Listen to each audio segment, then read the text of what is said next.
So I guess the first thing to get started with here is, and we'll do this every session, I believe, but get to be able to go around and just say our names and any little thing you want us to know about yourself. Either what brings you to this session, what interests you about early Quaker history, whatever you'd like to. And so I'll start. My name is Howard Hawhey, and I've been with Friends when I first walked into a Friends meeting of Austin in early '99. I'm just always trying to learn more about Quakerism. And when I facilitate these sessions, basically what happens is I just, each time I do it, I research another piece of it and learn a little bit more, and hopefully add to my background on this. So that's me. Could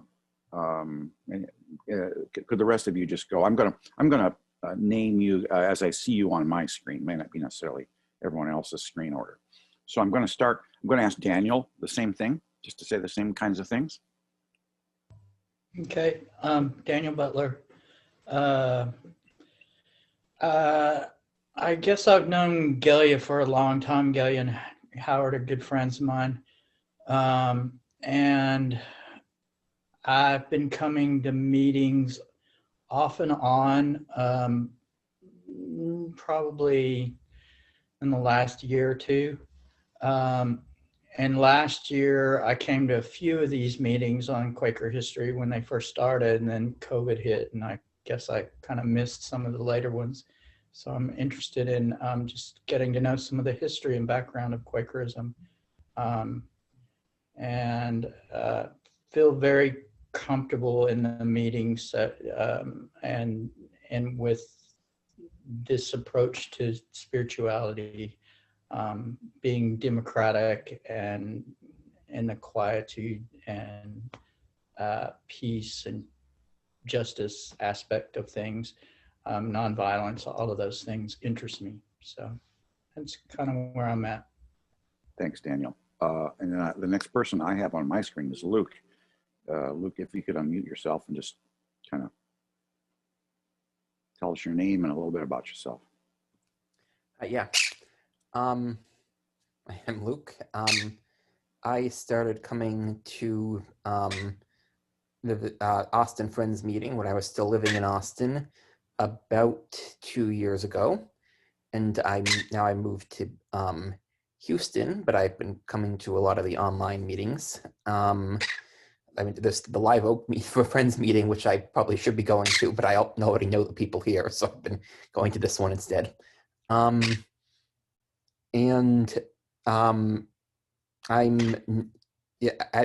don't have a Quaker background, so it's it's something I sort of, as I said when I first came to the meeting, my sort of experience with Quakers is when I was involved in the anti-war movement against Iraq in 2003. There were a lot of Quakers involved in that, and that was pretty much it. But I started coming. Anyway, sorry. I think that's more than enough, so I'll stop talking. Thanks, Luke. And Mitch, how about you? Whoops, you unmute yourself, Mitch. Thanks.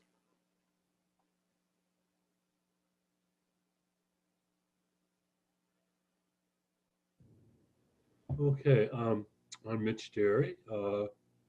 I've been an attender for a little over 4 years now. I find Quaker history to be really amazingly interesting, just from the history part, the religion part, both really. It's I think I would be interested in it even if I was not interested in being a Quaker attender. Thank you. Jim? My name is Jim. I've been coming to Friends Meeting of Austin for a little over 4 years as well. Joined maybe a little over a year ago. I was raised as a Quaker.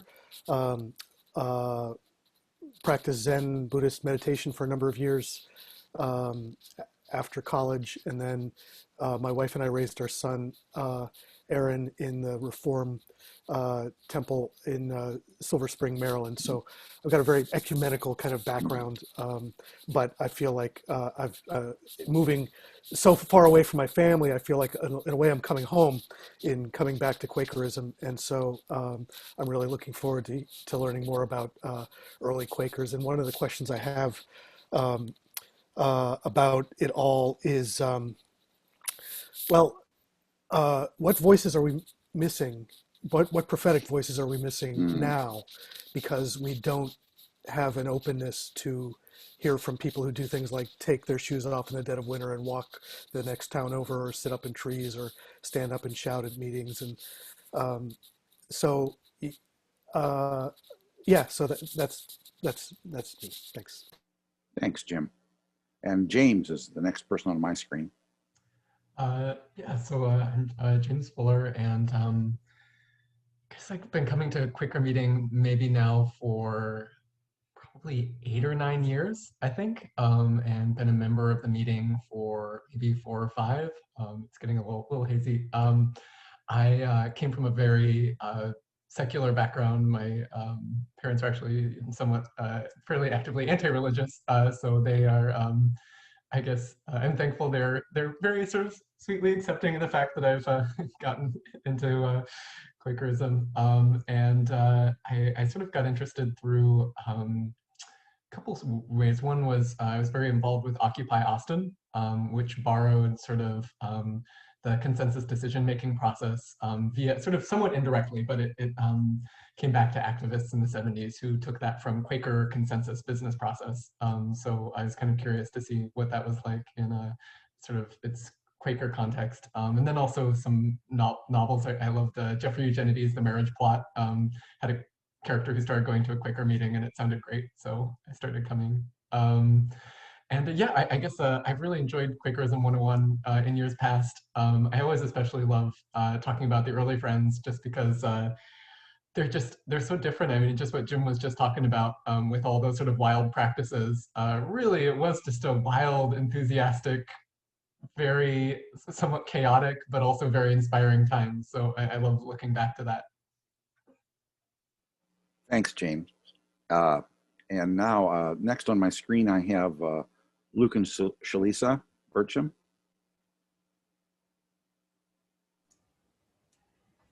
So I don't think Luke's gonna say much. He's Okay. not much of a speaker on camera, but I talk enough for the both of us, so that works out.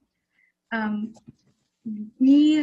think we started coming to meetings sort of on and off in April or May, maybe.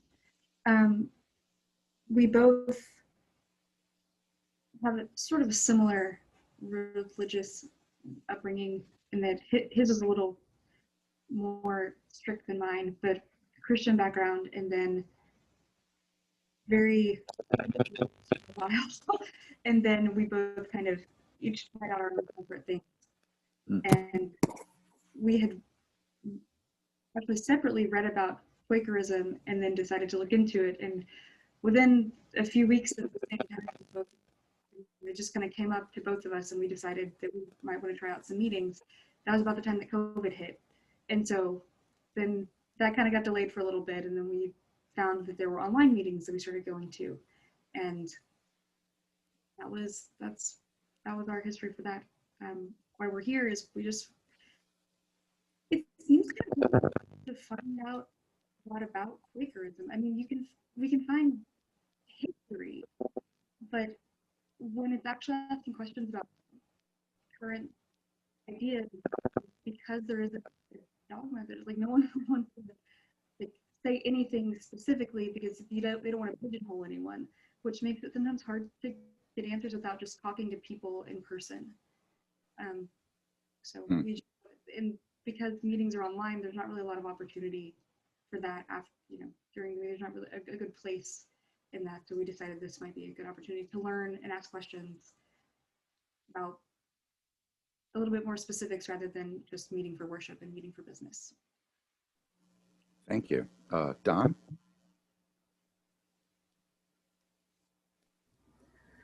So I first came to Friends Meeting of Austin in the fall of 2005. And I came here to marry my wife, and we wanted to do it in a Quaker setting. It didn't take me very long to fall in love with Friends Meeting of Austin. And that is continues, although not with the same intensity as at first. I'm attracted to the topic today because I found it helpful to think of the spiritual journey as an alternation between seeking and finding. And so I'm kind of curious about how that will be offered to us or described in our session today.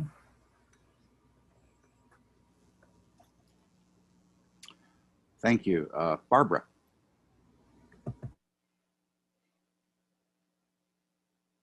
Oops, can you unmute yourself, Barbara? There you go. There we go. I missed the button. I was born into it, and my parents were among the first founders of the Austin meeting. But as following stupid husbands, I took a huge break. But I moved back to Taylor, you know me. I moved back to Taylor a few years ago, so I come off and on. Not too much in the last year, right? But it seems that what I thought I knew about Quakerism is just not really true, because the books aren't always accurate. So I've learned more, and I'm interested in history, unlike I was years ago, trying to make up for it. Besides, I want to see my friends. So anyway, I'm here listening to gain more information. Thanks, Barbara. Steve? Thanks, Howard. I'm Steve Dock. I have been a Quaker for, I think, about 36 years, originally in Swarthmore Friends Meeting. Been here in Austin for 6 years. Taught first day school back in Swarthmore for over 20 years, so I spent a lot of time looking into early Quakers from a young person's point of view, and interested to learn more always. Earlier this COVID season, I took an online course at Lancaster University in England called Radical Spirituality, the Early History of Quakers, and I highly recommend that to anybody. I'll post a link in the chat. Thanks for that information, Steve. Patrick?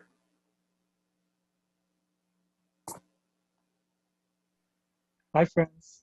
I'm sorry I'm a little bit late pushing around, but I was raised Catholic, was not super observant, and I went off to art school, and I started doing art school instead. And then somewhere in between that and coming back and kind of studying roots in Austin, I found my way back to spirituality through my wife's Greek Orthodoxy, and then I think I was a little bit dissatisfied with that.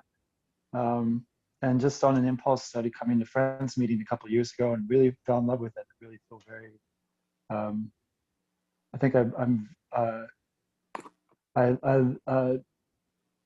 one of the things that has drawn me to it has been just kind of the pragmatism and character of so much of it. And I think I see it in the values of the people inside our meeting, and admire it greatly. And so I think once I found myself in a community of people I really admired, I felt like that was a good place for me to be.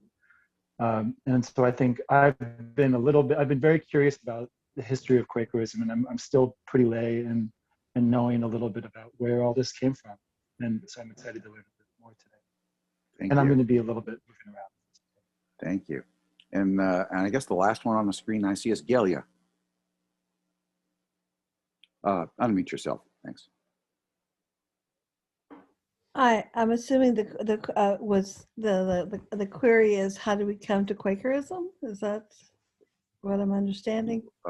Whatever you want to say, or why you're interested in Quaker history. Oh yeah.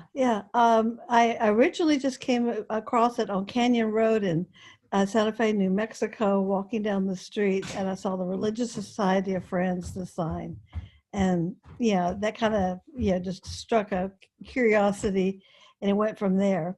And it's been a process ever since. That was in the late 1980s, so it's been a little while. And but I have taught similarly to Steve, a lot of my connection with history has been through teaching.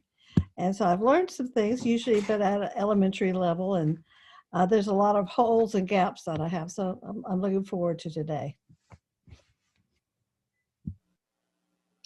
Thank you so much, friends. It's a very rich set of backgrounds and experiences we all bring.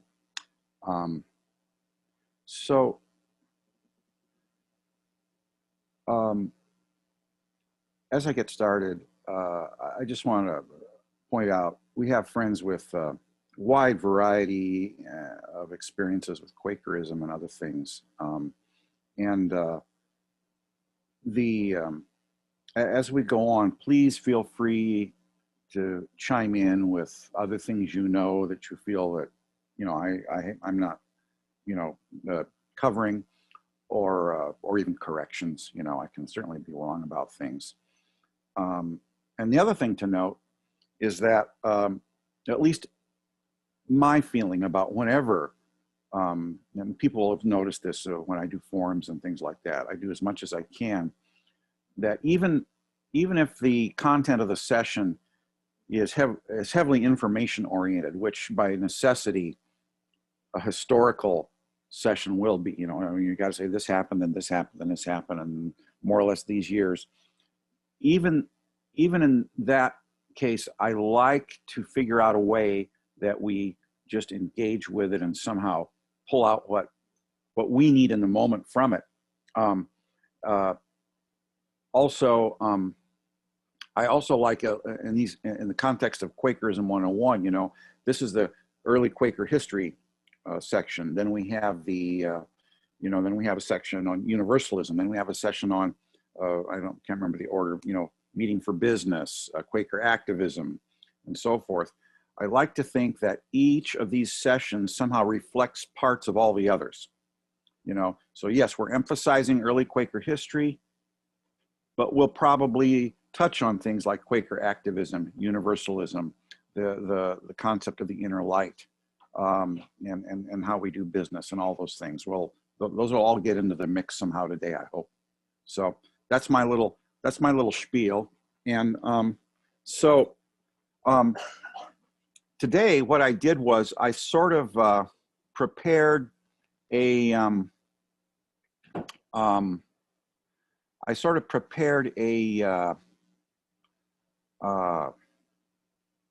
where do I do? Oh, desktop. That's what I want to do because I want to show a bunch of things. Okay, it says I'm sharing the screen here. I'm going to stop sharing right now. But I just prepared some notes and things like that that would be kind of representative of some things we've done in Quakerism 101 past. I'm especially drawing on material I got from Terry Sorrell, who did last year's. He got a real nice PowerPoint, and Terry likes a lot of wordplay and a lot of whimsy, so there were some funny things in there, you know, on the PowerPoint. But also Terry's a very, very knowledgeable, maybe he and Liz are the meeting's experts on Quaker history. I don't know. And then James, who had done the year before, and James, as he mentioned, has been really fascinated with early Quaker history and some of the antecedents to it. You know, where did Quakers come from? So the first thing I think I'd like to do here is I would like to just pull up, because we are going to have to get through some facts here. Okay, I'm in the wrong place here. Not Snake in the Grass. That's not it. That was an old harmonica tune my grandpa used to play called Snake in the Grass, by the way. All right, let's see here. All right. See if I can get this to come up again. Okay. All right, it keeps coming up at the wrong one. Howard, you have to bring the document you want forward to the front part of your screen before you go through. Yeah, I guess that's what I'll do. I guess even though I chose that document, it seems not to have not to have let me do that. So I'm going to try what Steve said here. Yeah, here we go. All right, let's see if this works. As we've a couple people have intimated, there is some prehistory to Quakers. Okay, that is probably useful to get to know, and I would like to let's see if that works. That should work. Okay, that's better. Prehistory to Quakers, so I'm going to ask the folks who have some religious background or who have studied this recently, because Quakers come out of the middle 1600s in England, and of course England by that time is very, very Protestant, although there are some major upheavals regarding whether or not it's going to be Protestant still. So where do the Protestants come from, and what's their main deal? What are Protestants saying? Why are they not Catholics anymore? Does someone want to just tackle that in a few words?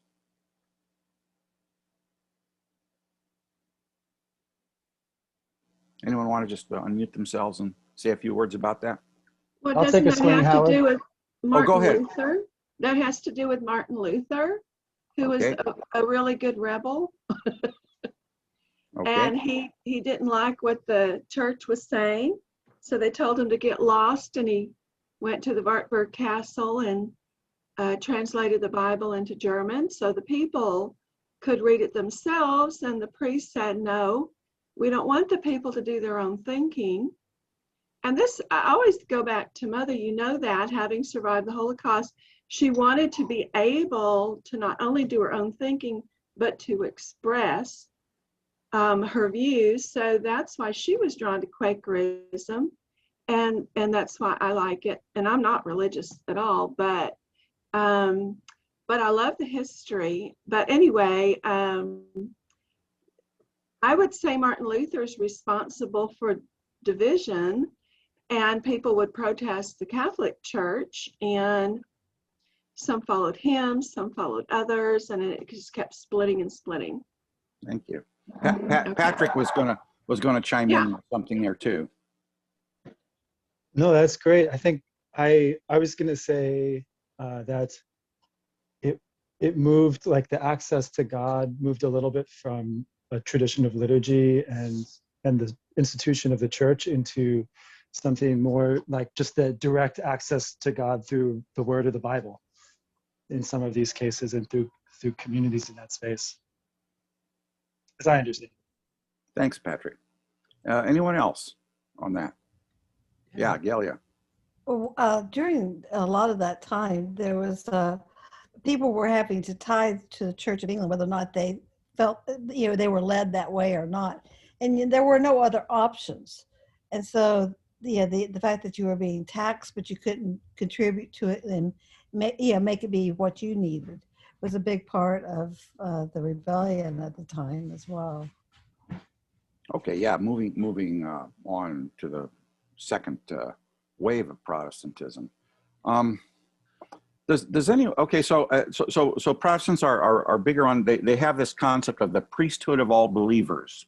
That was a phrase from Martin Luther, and so getting rid of the authority, the ecclesiastical authority, and the authorities of the Pope in spiritual matters, and moving more into individual authority. But how do we test that authority? And of course, as Patrick intimated, Scripture. There was a Latin phrase that Martin Luther used: sola scriptura, only by Scripture. That's where we get our authority. So that's the situation. And Gelia was starting to talk about the Church of England, which is a Protestant church. Where's the Church of England come out of? Can anyone? We have here in 1536 that England splits with Rome. Church of England splits with Rome. on this timeline. But where does that split come from?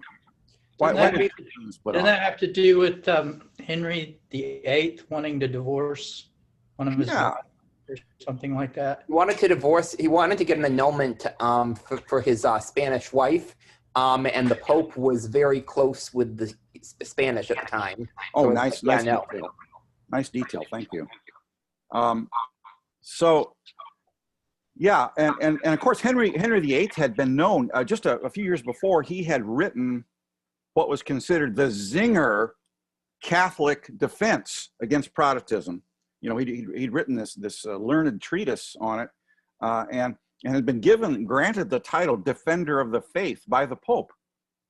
But you know, sometimes, you know, and I guess he thought maybe, you know, he'd done a big favor for the Pope, so the Pope should do a favor for him and kind of let him get divorced.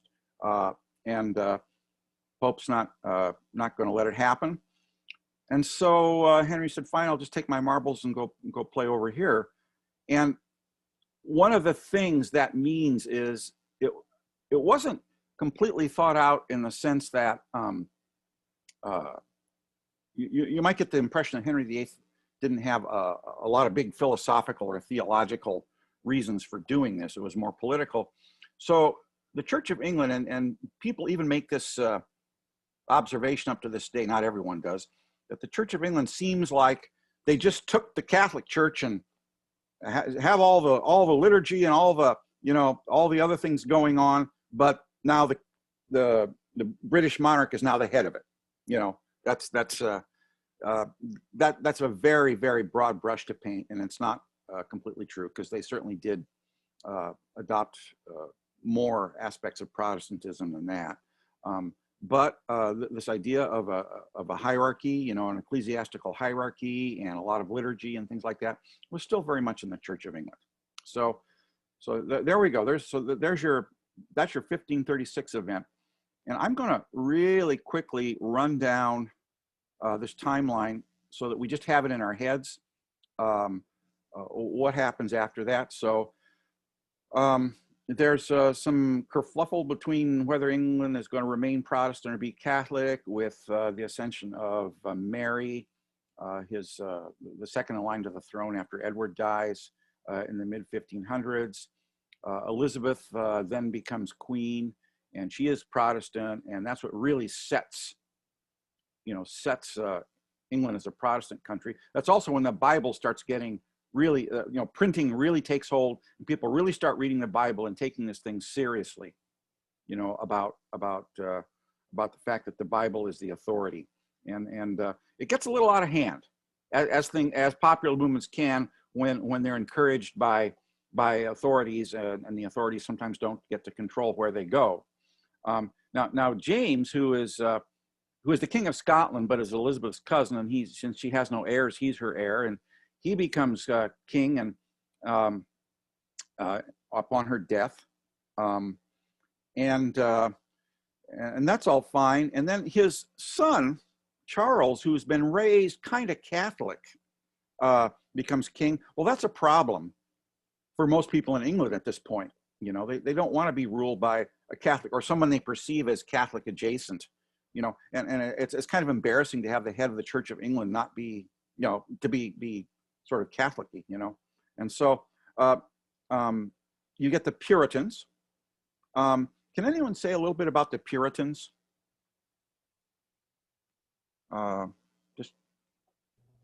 They were Calvinists, so they believed in the predestination, which is basically a small number of people were going to heaven, and God had already decided who it was, but you didn't know who it was, so you had to like work really, really hard all your life in order to, you know, have a chance of God choosing to admit you to heaven. Wow, thank you. And what can someone speak to why they were called Puritans? Where that's the word purity in their name. What was anyone have a thought on that? I mean, Luke has kind of touched on it, but anyone go a little further with that?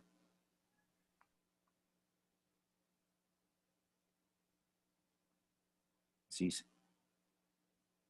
okay. Well, okay. The word purity implies that they were interested in purifying the Anglican Church.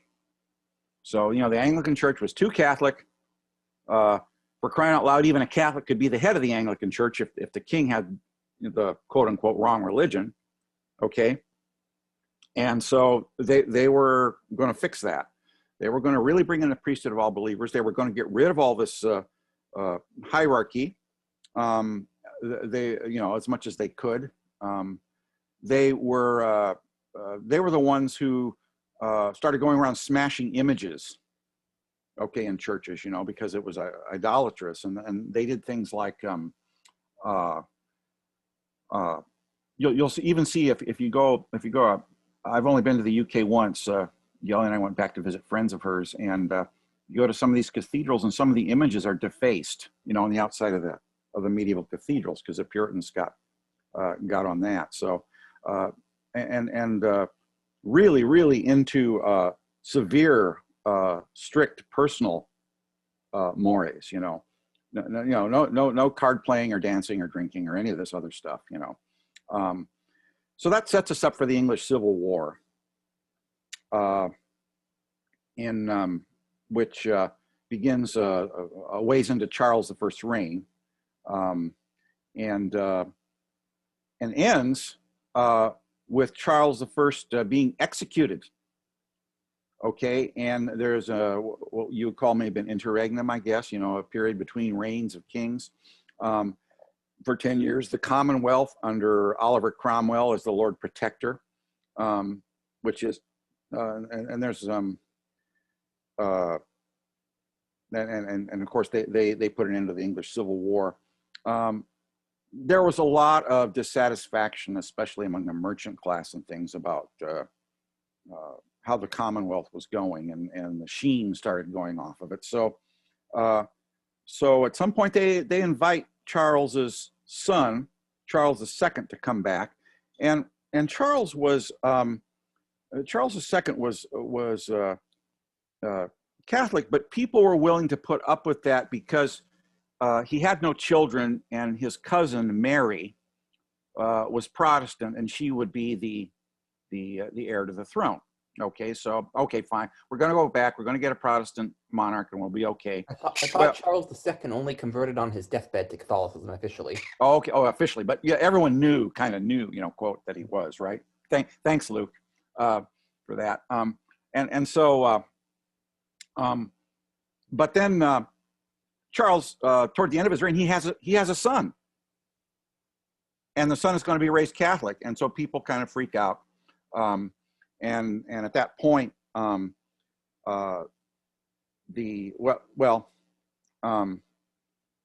I'm getting ahead of myself. That was James. James is Charles's brother, and that's what happens. James's heir is Mary until he has a son.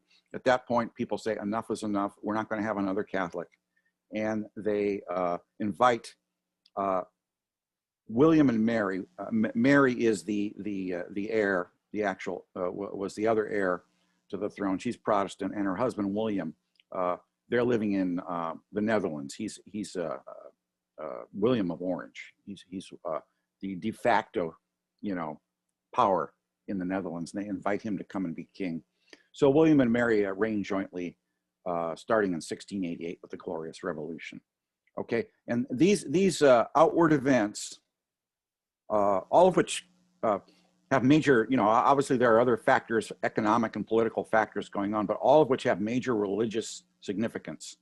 Okay, you know, Charles I, touching off the English Civil War, getting executed, the Commonwealth from 1649 to 1659, then Charles II, James II, and then finally the Glorious Revolution, where William and Mary come. And the British monarchy is definitively and forever now defined as a Protestant enterprise. Okay, those all kind of, you know, mesh in with the beginnings and the development of Quakers. Okay, so let's let's step back from that. And so, you know, when we talk about the early history of Quakers, of course, the main personality we talk about is George Fox. Does anyone want to speak to George Fox, what they know of George Fox, what their impression of him is, or what his role was? Anyone want to speak to that? Well, he had a mind of his own, and he had some ideas that some people were impressed with. He did a few kooky things, like if you're going to be a mover and a shaker, not everybody's going to agree with you. And he would be a frequent guest at Margaret's house, Margaret Fell, whom he later married. Now, I read he walked into town butt naked, but tell me if that's not true. I don't know. But he was quite the rebel, and he would say, this is not what I think. And then he and some followers would go into churches, and whatever they were doing, they'd interrupt and they'd take over. And so it was kind of rough going for a while. I don't really know where he came from before that. What led him up to that point? I thought I was a teenager when I read that bio, so fill me in. so. My impression of early Quakerism is that there were sort of two, and I'm forgetting who the other one was, but the other one was sort of really sort of aggressive and eccentric, whereas Fox was seen as sort of the more reasonable and acceptable one to sort of polite society.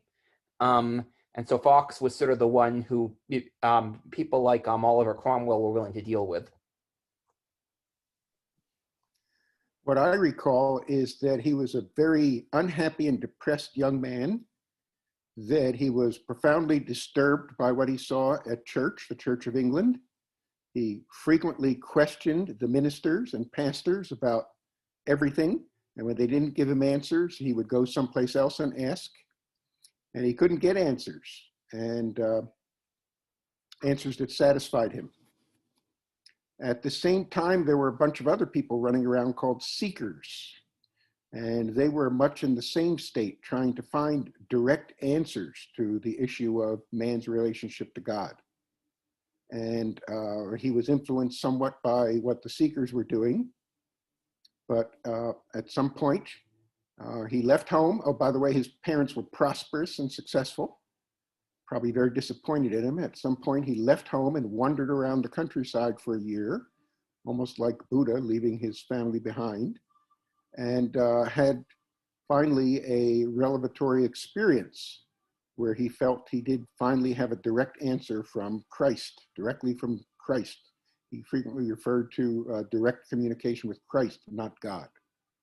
And from there, he went off and met others, and eventually gathered a bunch of followers. And travel was a very important part of what he did. He traveled quite a bit around England and interacted with other people who were also seeking an individual answer and were unhappy with the Church of England and the hierarchical structures there. Thanks, Steve. Anyone else? I guess this is my favorite little quote. I was just looking for this passage about George Fox. It's in The Varieties of Religious Experience by William James, who is one of the major sort of early founding figures of psychology. But he wrote about George Fox as kind of this paradigmatic figure.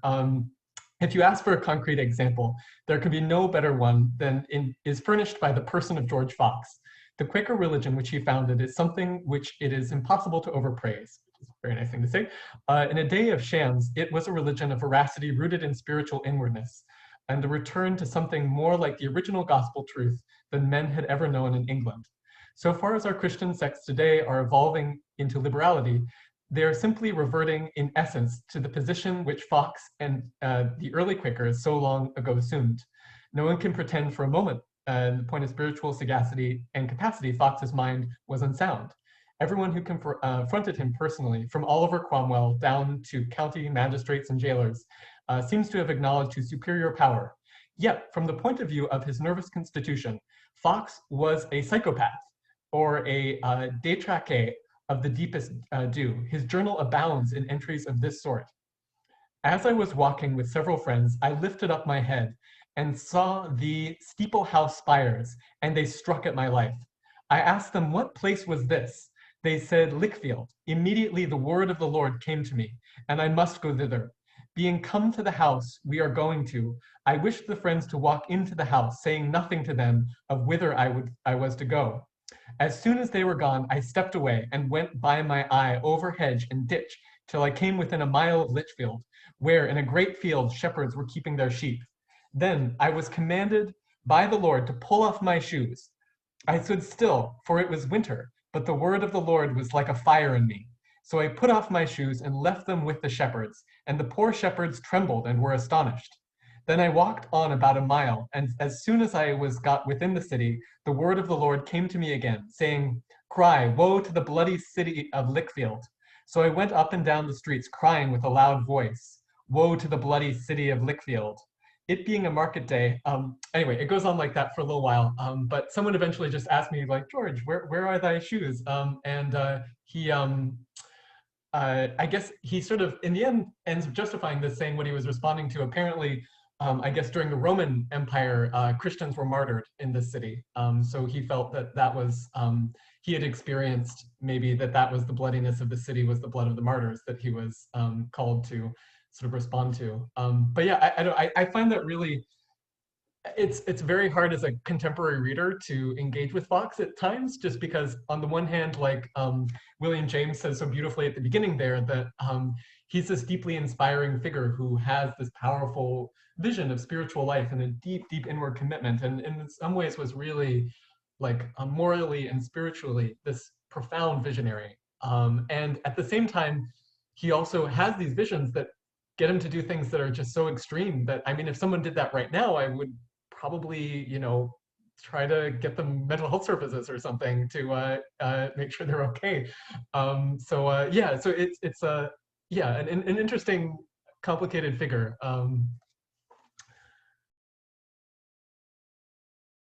And I think, as someone intimated, you know, there was we'll get into him later. There was this other figure, James Naylor, and George was considered the presentable one.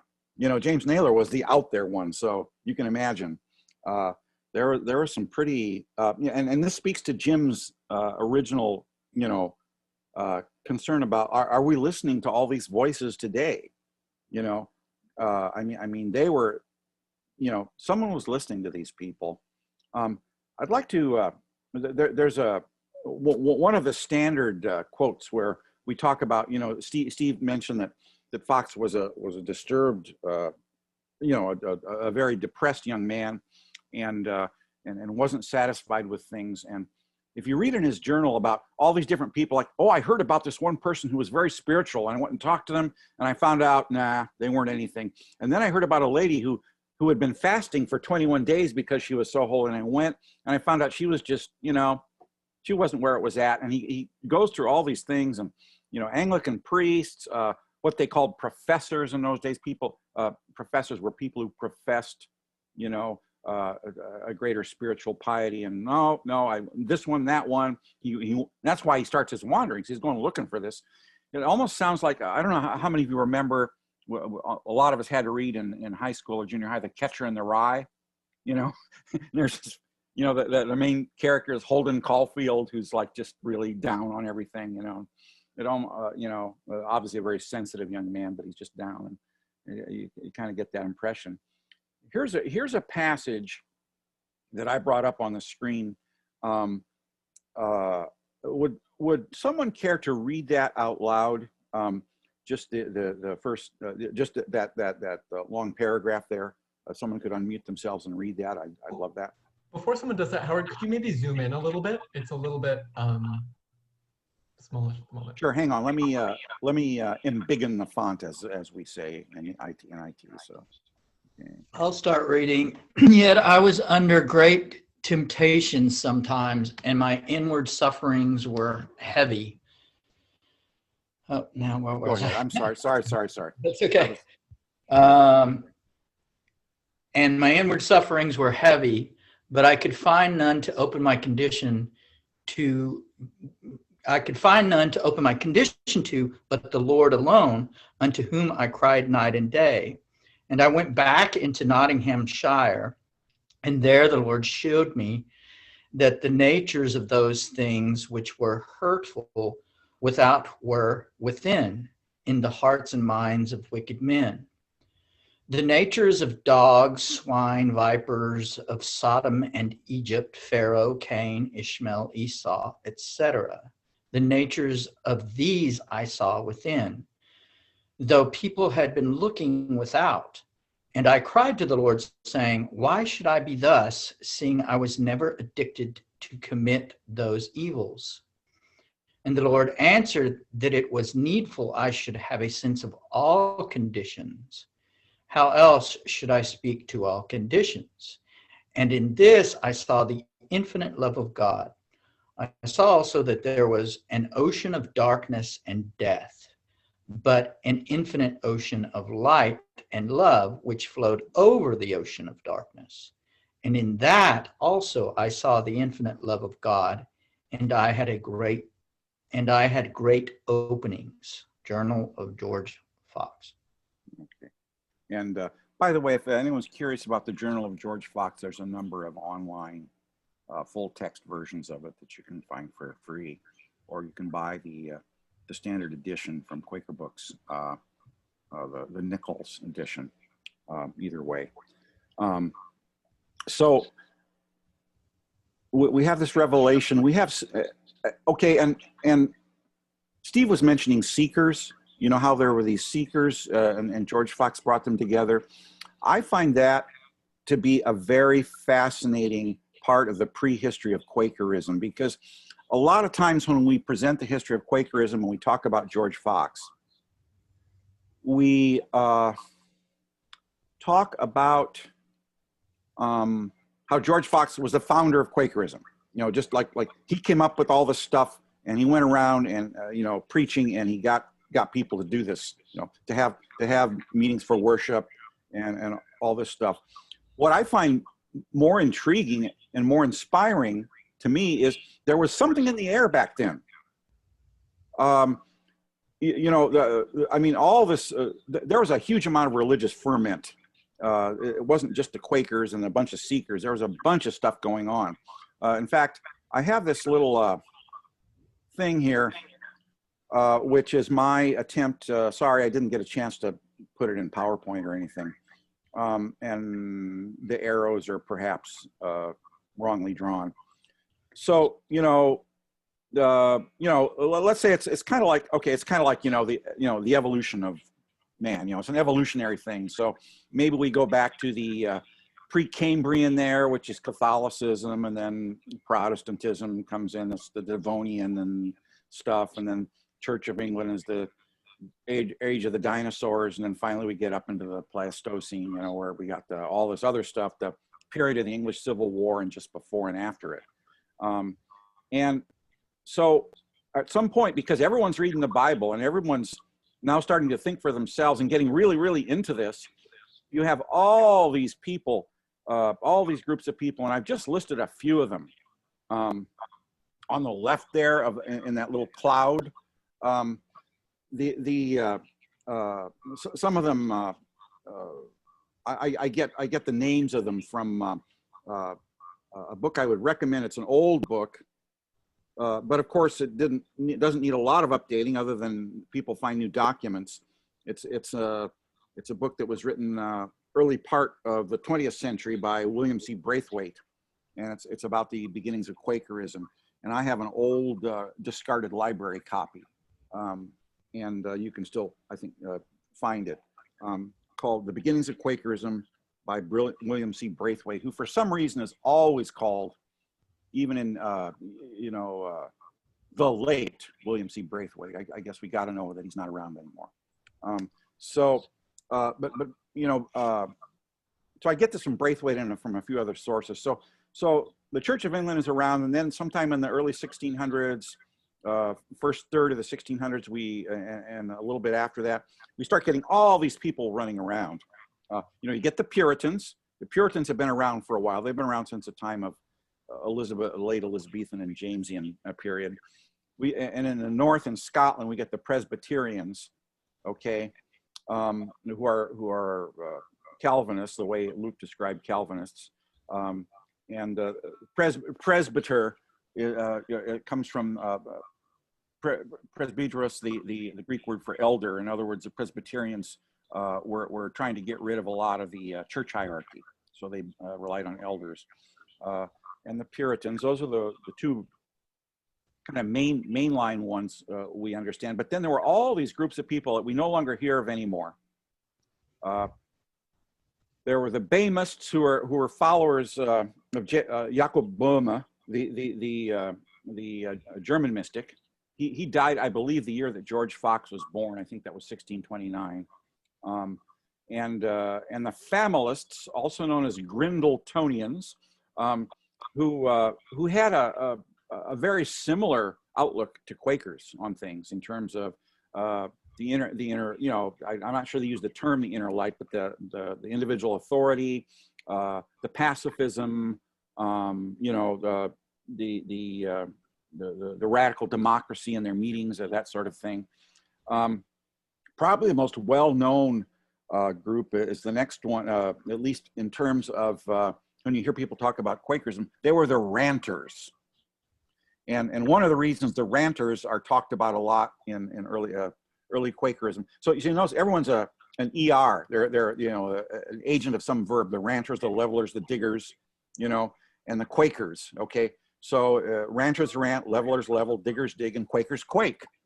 Okay, and as many of these terms are not very complementary. So as you can imagine, they were probably applied first, as the term Christian was, you know, applied first by their opponents to them, you know, in a sort of a derogatory manner. So the first in Fox's journal, there's another place that term from the passage James is reading, where Fox sees especially he sees a church, which he calls steeple houses, and he said, it struck at my life. You know, I just, okay, I couldn't take it anymore. I had to do something. And so after one of these episodes, it wasn't that particular one, but another episode of it striking at his life, and this time which he did a lot, he would go into the church and, let's just say, just cut to the chase, he would disrupt their services, you know, and sometimes he would ask permission or wait till after the sermon was over, but they didn't like what he said, you know, because he said, this isn't, you know, you're not, this has nothing to do with God, what you're doing here. You know, he would just go on. And so he'd get in trouble. He'd be hauled before the magistrates for various offenses, blasphemy, you know, disturbing the peace, whatever. So he was first called a Quaker by one of the judges because of the trembling that Quakers are supposed to do when they got together, you know, because they were so full of the Spirit. And I think there's a dim reflection of that, which happens sometimes or a lot of times, you know, modern Quakers we will describe how, maybe not so much in the era of Zoom, but when we're all sitting together and you're struggling with whether something that comes to you is a message or not, and you don't want to stand up. And sometimes you do start a little bit of there's an internal conflict that manifests itself physically before you stand up and speak. So Quakers quaked. Ranters, as the name implies, they ranted, okay? Levelers were about social equality. Diggers were about back to the land, okay? So, you know, digging, you know, as you know, there were a lot of the early pre-industrial revolution, you know, when they were starting to kick people off of the commons and things like that was starting, and the diggers reacted to that. The Fifth Monarchy Men, they're usually called the Fifth Monarchy Men, were basically millenarian apocalypticists. In other words, they believed that there was a king, that there was the final kingdom of Christ was coming. They believed there were 4 monarchies mentioned in the book of Daniel, and the fifth one was really going to be it. And then the Muggletonians, who are also a mystical sect, and they're of all these other groups, they're the only ones that made it out of the 1600s. The last Muggletonians died off in the early 1900s, I believe. I mean, there were just a few of them left, but they gradually died out. But the Ranters are known because it was easy, and sometimes still is easy, to confuse Quakers with a ranter type position. But it's instructive to look at the difference. The Ranters were, you hear this accusation leveled at Quakers, especially Quakers from our tendency, is that you guys, they'll come to worship and they'll see all these things going on, and people can say what they are led to say, and no one comes in at least right away and says, no, that's wrong. You can't say that. And so one of the accusations about Quakers is you guys are just kind of an anything goes kind of an organization. Anything goes. You can say anything. You can think anything. You can act any way you want. Well, the Ranters really were like that. If you really want to see somebody who really was like that, you look at the Ranters. The Ranters believed in wild parties. I mean, that was fine. Anything was of God. And the Ranters didn't even have, they had no check, on what was or was not truth. Just whatever came to each individual, that was truth. And if that meant going out and carousing all night, or doing whatever, that was what God wanted you to do. And they were very popular. And there's an episode or two in Fox's journal where Fox gets jailed a lot for his quote unquote blasphemy and disturbing of the peace. And the Ranters would come and sit outside his cell just sort of to mock him and have parties, and sing wild songs and try to get him to smoke, which he wouldn't do, and he did tell him, there's this one case where he would, when he was offered a smoke, he would touch the pipe roller to his lips and hand it back to show, quote unquote, that he did not deny the creature. I know there was the creation, tobacco is part of creation, fine, but I'm not going to smoke it, So the Ranters are a good kind of counterweight to Quakers. And the problem is they get confused with Quakers a lot, and the authorities confuse them with Quakers a lot, and that's a problem. That's a problem. Now, I've got all these people in this cloud here: the Puritans, the Presbyterians, Bamists, Familists, Ranters, Levelers, Diggers, Fifth Monarchy, Muggletonians, and then in another little cloud called Seekers. And the Seekers can draw from any of these groups, or maybe even from other groups. But I was starting to say that for me is a really, really inspiring, interesting aspect of Quaker history. Braithwaite talks about it a little bit. Other people talk about it a little bit. These Seeker groups had somehow come out of the atmosphere of mid-17th century England. And there were groups of people who spontaneously, as far as we can tell, or I'm sure they heard about each other, had started just deciding to not go to the Church of England anymore, which was actually a misdemeanor. You could be arrested for it and stuff, not going to church or not paying tithes.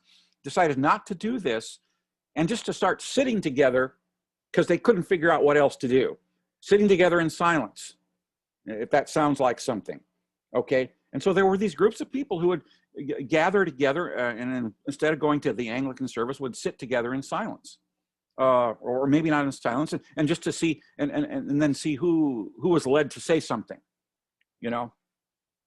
And so Fox finds these groups, and he mentions somewhere in his journal that these seem closest to where he was, and he's the one. So the thing that makes Fox the founder of Quakerism, if you want to call him that, was not that he came up with some of this early Quaker practice and stuff, because it apparently was already kind of there.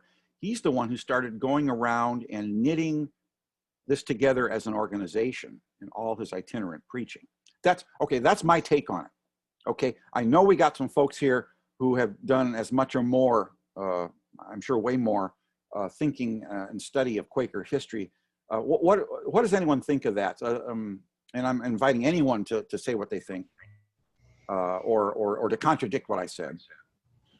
I guess it's not quite a contradiction, but one thing that I think was confusing and continues to be confusing is that, I mean, because in groups like the Ranters, I mean, they weren't even really groups to some extent. It was more Yeah. sort of a loose affiliation and instead of fairly sort of free-form practices that were sparking up here and there. So distinguishing between them and the Quakers, there really wasn't that bright of a line. Like some people's could be Ranters one moment and then Quakers the next and back and forth. And it was not exactly it was sort of this tumult of religious thought that each of these groups was experiencing and that they were sort of all participating in.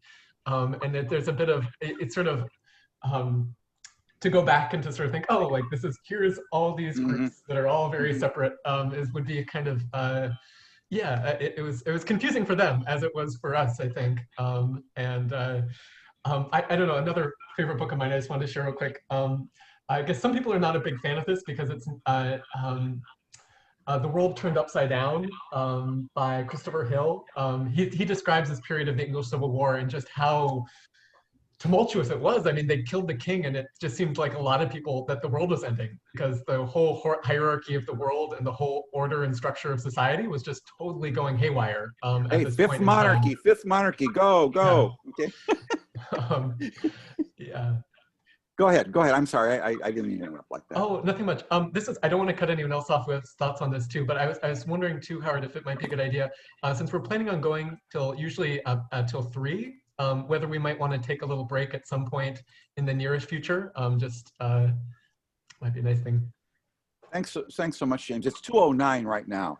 So why don't we do that? Why don't we take a little break? And I would recommend, even if you're not going to get up from your chair, let's go for about 2 minutes. Okay, so I will start the timer now. And I recommend focusing your eyes on something that's at least 20 feet away. It really does help refresh. I've done this in meetings before. It really helps refresh your mind and your eyes.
Okay, I guess it's been about 2 minutes. I'll give everybody a chance to get back. I know Luke is not turning his video on, but could everyone else just turn their video on so we can tell that that you're back. Okay, looks like we're there. Good deal. I'll. Howard, I have a I'll trust- question. Yeah, go ahead. I have a question if it's okay. Time. Please, I think, please. This is really interesting to me that these practices are growing up out of a time of, kind of profound civil war and political violence, and that is making me think about how that might have led to certain principles of nonviolence being foundational in some of our practices. But I'm wondering, and for A, is that true? B, I'm wondering why, if you have any thoughts about why they settled on silence, why seekers started to settle on silence as a religious practice, or as a communal religious practice, if that was what that might be responding to. Does that make sense? I'm gonna ask someone else to respond before I do, just to keep it communal here. Does anyone want to talk about what Patrick raised there? I guess to the violence question, that's one of the things, the book that I was just pulling out, The World Turned Upside Down, that's one of the big things that it's about. So a lot of these radical religious sects, they all participated in this organization, the New Model Army, which was sort of roving around England at the time. It was this army composed of radical Protestants, and it was sort of led by preachers, basically. There were sort of groups of radical Protestant preachers that were leading this roving army around England, and they were very powerful, and Parliament kind of had to tread lightly when it came to the New Model Army, which tended to be more radical, more egalitarian than even the parliamentarian Protestants at the time. And George Fox was invited to become one of these preachers in the New Model Army, and he refuses to do so because he says that we don't take, this is not an outward, I forget exactly the words, there was something very eloquent that he said, but basically to the effect that we don't need to fight outwardly. I prefer to sort of do this more as a spiritual struggle. So the New Model Army sort of went on without him, and they were not very happy about that, but they kept going. And then when all the restoration and stuff happened, I'm sorry if I'm jumping ahead here, Howard. This is great. Thanks. Please go on. Yeah.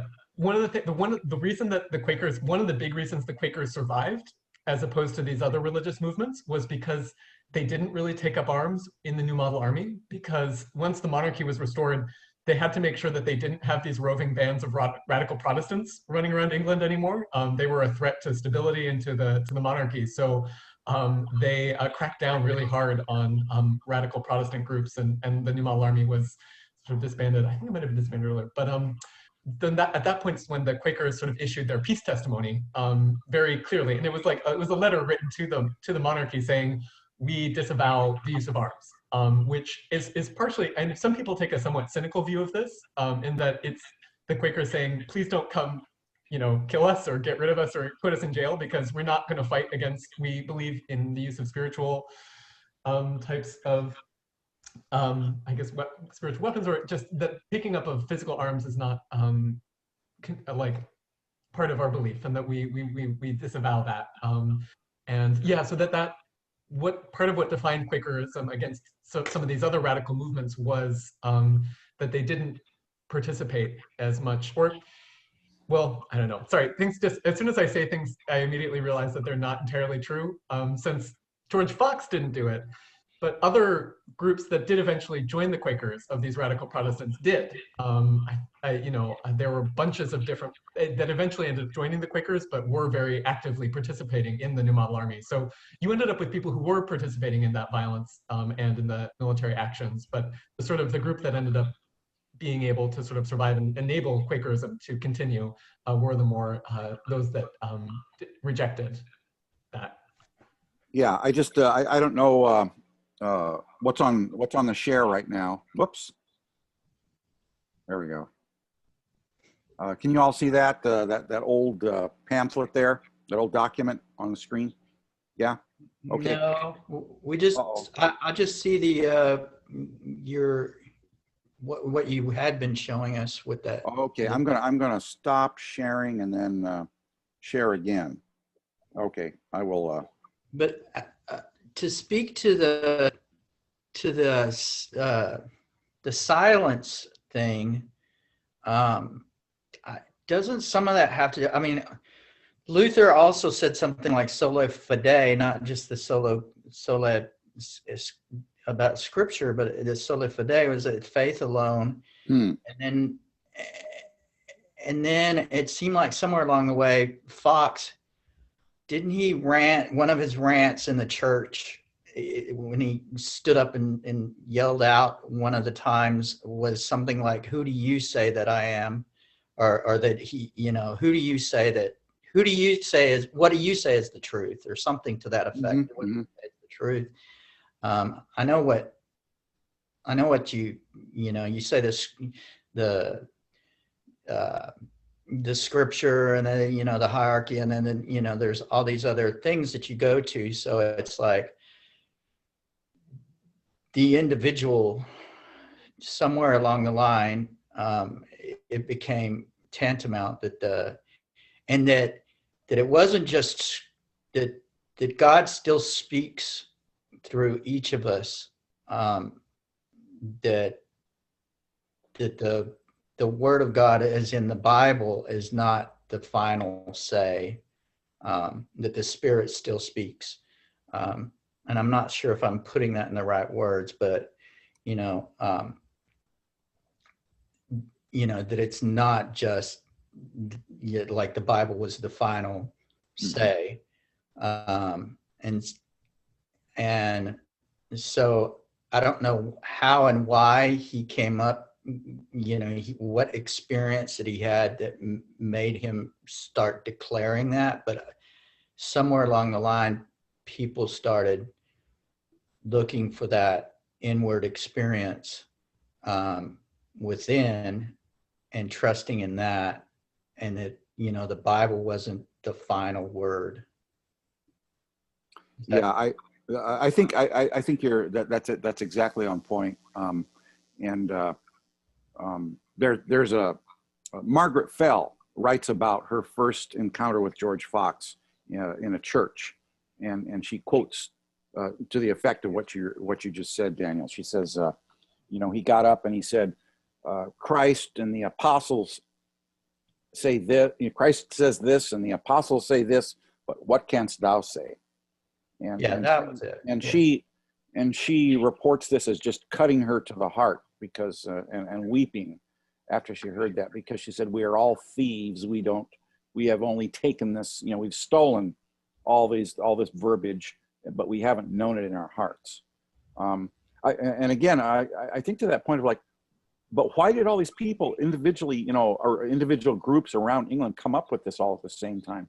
I just think that's fascinating. I'm not sure we'll ever know, other than I think they just, you know, maybe they just didn't know what to do. So they just got together and sat there, you know, and there's some, I get the impression when I read his accounts of coming into these places where there were seekers and kind of organizing them, and that he finally gave them something, he gave them a framework to hang this practice on. So, you know, like, yes, you're waiting on the Lord. You're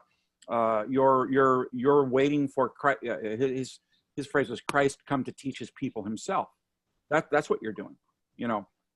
And they're like, oh yeah, okay. And that, you know, to me, that's maybe one of the ways. And then of course there were places he went where they weren't doing that, and he kind of organized them.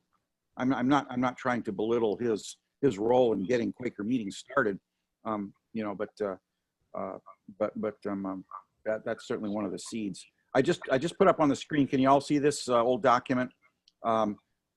This is the original very famous 1660 declaration, the first public declaration of the peace testimony, you know, and it's the title is famous just because it sounds so quaint.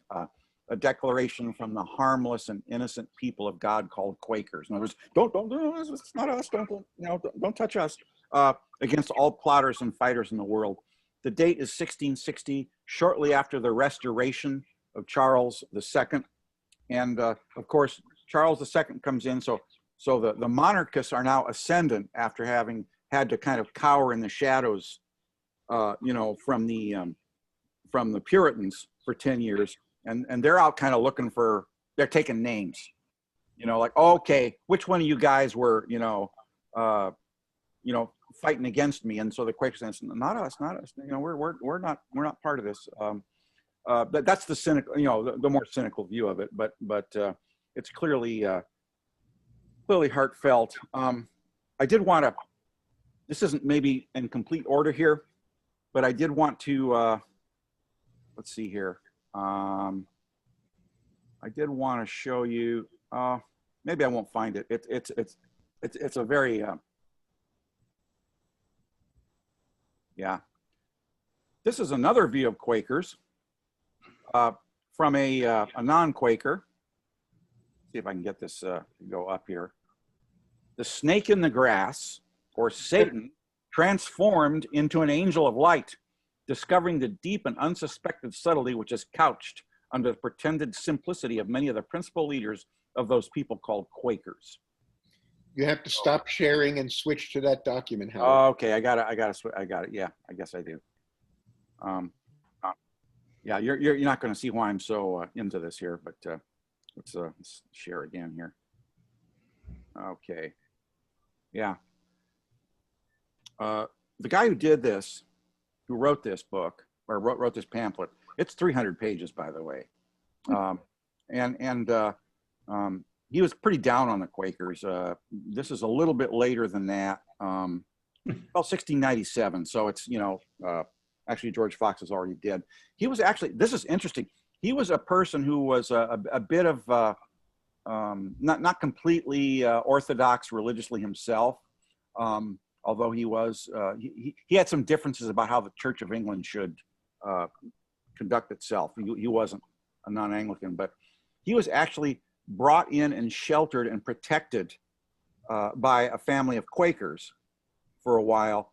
And this tells you something about the guy's personality, I guess. And instead of being eternally grateful to Quakers, he became extremely angry at them. He thought they were just the worst thing since whatever the opposite of the best thing since sliced bread is. They were the worst thing since that. And so he spent a lot of his subsequent life going after the Quakers. So anyway, yeah. So there were varying views of these people, as you can see, and this speaks to the idea that Quakers were considered blasphemous. The idea that they were confused with people who denied anything about Christianity or anything about scriptures, and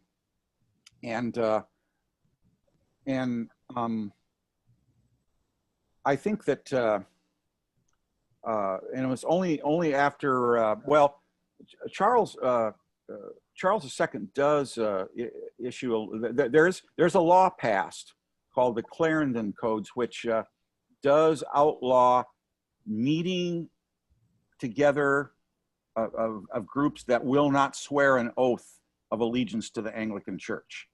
Okay, and that gets us into some Quaker practices. Okay, so Quakers are basically the main Quaker doctrine is the doctrine of the inner light. And we got a whole session on that, so I won't go into it too much, other than that, there's this, that inner light is within all of us, and we all need to access it. And Quakers used the terminology of the time. They called it the seed, the inner Christ come to teach his people himself, and a variety of other metaphors that they use to talk about this. But if that's true, and so there's some implications of the inner light. One is radical equality amongst people. It's not without accident, for instance, that Quakers are some of the, although it'll take 100 years or so before they really all get on board with it, some of the radical abolitionists, some of the radical feminists, et cetera, because there is this kernel of radical equality. And it also implies some other things.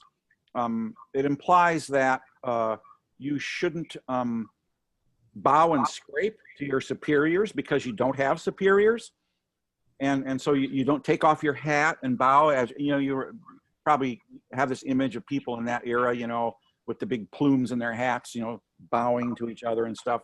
Quakers wouldn't do that. They called it hat honor, and they wouldn't do it. Back in the day, most of us don't know this about the history of the English language. We think of thou and thee as being more formal terms, but actually thou and thee were the informal, and you was the formal plural. And back in the day with the social hierarchies in England, you was something you used either to a group of people or to your betters. You know how the king, there's the royal we, the king speaks always of himself in the plural. Well, you would speak to the king in the plural, so you'd say you to the king or you to your superiors. And then the superiors would say, everyone would say thou to their intimate friends and family, but you would also say thou to your social inferior. So the Quakers decided they were going to use the same word for everybody. And now, and English in general finally adopted that idea, but English went with the more socially acceptable way, which is just say you to everybody, show everybody the same high respect. Well, the Quakers went the other way because they like to generate they called everybody thou. Okay, that's called plain speech. And the problem was if you said thou to someone perceived as your social superior, you would get in trouble. Okay, if you said you were in court and you said thou to the judge, you would get in trouble. Okay, and then the other thing, this is partly based on the Bible, you can't swear oaths. You can't even swear on the Bible that you will tell the truth and nothing but the truth. That's an oath, and you can't do that. Your word is your word. So we get and by the way, because Quakers were fairly the Quakers were big in Pennsylvania, and they were big at the time of the American Revolution. There's even evidences of this in the U.S. Constitution when it talks about the oath of office that the president takes, for instance. Oath or affirmation.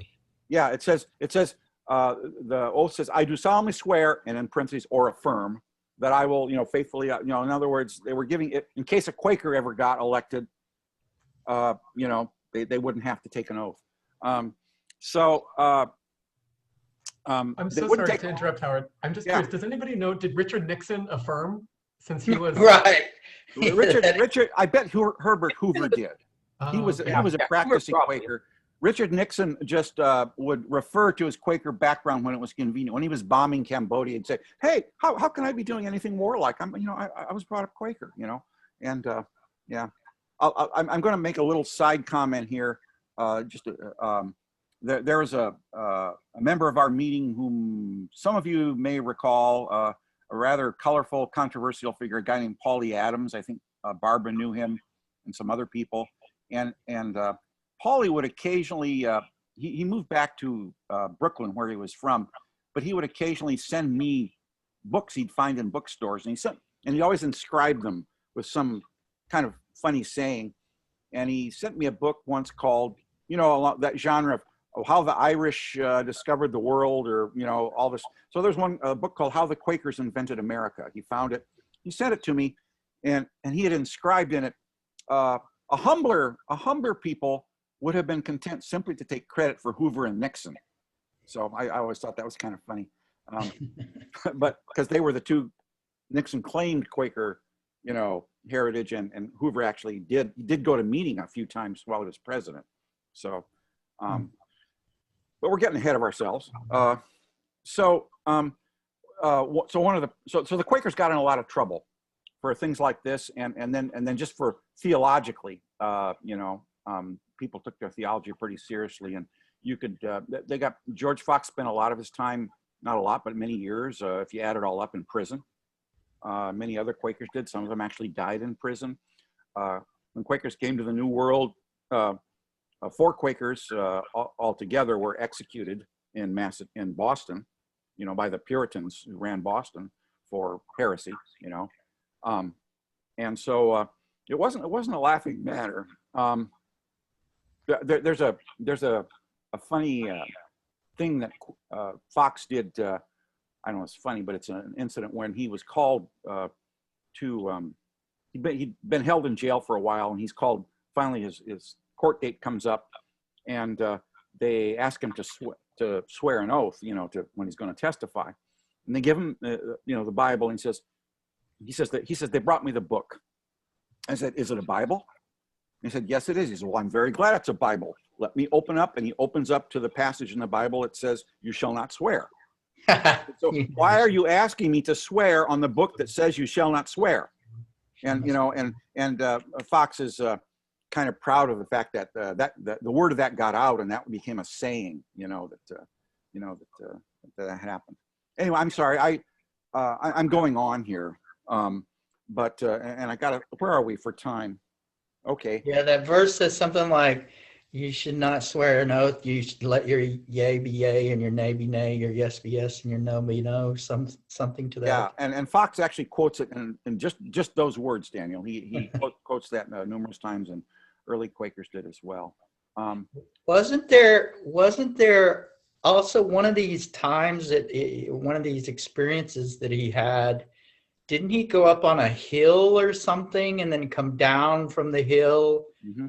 And one of the seekers meetings, and that's when kind of it's almost like a official, non-official start of the beginning of the organization of Quakers. Yes. Right. So I was just going to pull that up because I actually had that passage ready to go here. So I will pull it up, and let's see here. I think that's. Let me get that. Let me see. Kind of a Moses experience or something, going up on the mountain, and God speaking to him, and then coming down to the people and making this declaration. Let me just share that passage. See, I think it's. Okay, let's see this one here. Yeah, here we go. Can everyone see that chapter 6? A new era begins, 1652. It's very blurry, but okay. It's not legible. It's small. I'm very small. Okay, yeah. Okay, this is from George Fox's journal. Let me see if I can make it bigger and more legible. Is that a little better? A little better, yeah. It's getting better. Not great though, huh? Yeah, that's better. Okay, so gosh, where are we here? It's a lot. Well, it's his entire journal I've got up here. There we go. The place was called. And the name is used now in modern Quakerism. For instance, it's one of the main retreat centers and publishing houses in the U.S. Pendle Hill. Okay, is that legible enough for someone to read it? I can read it, I guess, if it isn't legible enough. Shalisa, can you read that first paragraph under 1652, if you could? As we traveled, we came near a very great hill called Pendle Hill. And I was moved of the Lord to go up to the top of it, which I did with difficulty. It was so very steep and high. When I was come to the top, I saw the sea bordering upon Lancashire. From the top of this hill, the Lord let me see in what places he had a great people to be gathered. As I went down, I found a spring of water in the side of the hill, with which I refreshed myself, having eaten or drunk but little for several days before. Thank you. Would you mind reading the next paragraph as well? I'll push that up a little bit, the next paragraph too. At night we came to an inn, and declared truth to the man of the house, and wrote a paper to the priests and professors, declaring the day of the Lord, and that Christ was to come to teach people himself by his power and spirit in their hearts, and to bring people off from all the world's ways and teachers to his own free teaching, and who had brought them, and was Savior of all of them that believed in him. The man of the house had spread the paper abroad, and was mightily affected with the truth. Here the Lord opened unto me, and let me see a great people in white raiment by a riverside coming to the Lord. And the place I saw them was about Wensleydale and Sedber. Thank you. So here's this is the Pendle Hill, literally the mountaintop experience that George Fox has is to start organizing these people, and so we need to. Time's running out a little bit, but we need to get to. Someone had spoken about how George Fox was actually the more respectable one of some of the Quakers. We have a guy named James Naylor, N-Y-L-E-R, and James Naylor and George Fox were considered at one time to be kind of the two of the biggest names, the guys going. George and had a bunch of preachers, he called them publishers of the truth, going around with him, and they were all in coordination. And James Naylor was one of them. James Naylor was apparently a very charismatic, very flashy person, and started saying things that got the attention of the authorities in a not good way. Okay. And finally, the thing that the straw that broke the camel's back for the authorities, and probably for the rest of the Quakers, for George Fox anyway, was that James Naylor, and those of you who are familiar with the religious imagery will appreciate this. James Naylor rode into Bristol on the back of a donkey with his followers yelling Hosanna and putting branches down in front of the donkey. In other words, he was, imitating Jesus' entry into Jerusalem, that final Passover. And okay, the authorities are like, no, and Naylor later claimed he wasn't claiming to be Christ. He was just saying, we all have Christ in us, and I'm just illustrating it. But they didn't like that, and he was very brutally punished. I mean, he survived it and everything. I think he was put in the stocks and some other things, and part of his punishment was to have a silver pin driven through his tongue and some other things like that. Today, that would just be considered piercing, I guess. I don't know. But it was, I think it was red hot as well. It was not pleasant. And so at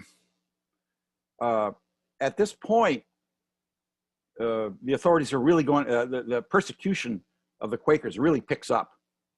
And this is when the Quakers realize, and this is where we realize they're not ranters anymore. Because, the ranters, were kind of the anything goes types.